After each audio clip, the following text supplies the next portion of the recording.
এবার ফুটবলের খবর। বিদ্রোহী 18 নারী ফুটবলারের মধ্যে জাতীয় দলের স্কোয়াডে ফিরছেন 9 জন। জর্ডান সফরের জন্য রোববার দল ঘোষণার কথা হেড কোচ পিটার বাটলারের।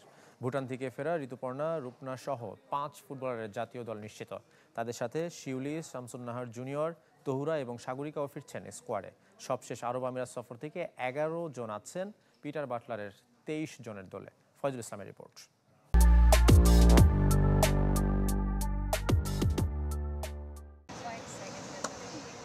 অভিমান ভেঙে জাতীয় দলের জার্সিতে মাঠে নামার অপেক্ষায় সিনিয়র নারী ফুটবলাররা। বিদ্রোহী 18 জনই ফেডারেশনের সাথে চুক্তি করেছেন, তবে মাঠে নামার সুযোগ মিলছে 9 জনের, যাদের সবাই অনুশীলন অব্যাহত রেখেছেন হেড কোচ পিটার বাটলারের অধীনে। ত্রিদেশীয় সিরিজের জন্য সোমবার জর্ডানের উদ্দেশ্যে ঢাকা ছাড়ার কথা নারী দলের।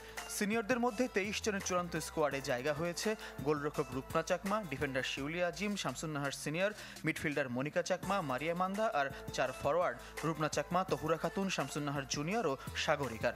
তাদের মধ্যে রূপনা, শামসুন নাহার সিনিয়র, মনিকা, মারিয়া ও ঋতুপর্ণা ভুটান লিগে নিজেদের ক্লাব থেকে ছুটি নিয়ে জাতীয় দলের জন্য ঢাকা ফিরেছেন।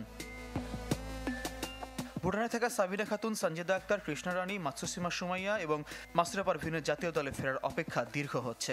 জর্ডান সফরে সিনিয়র যারা থাকছেন মিয়ানমারে এশিয়ান কাপ বাছাইয়ের দলে পারফরমেন্সের ভিত্তিতে শুধু তাদের মূল্যায়ন করা হতে পারে।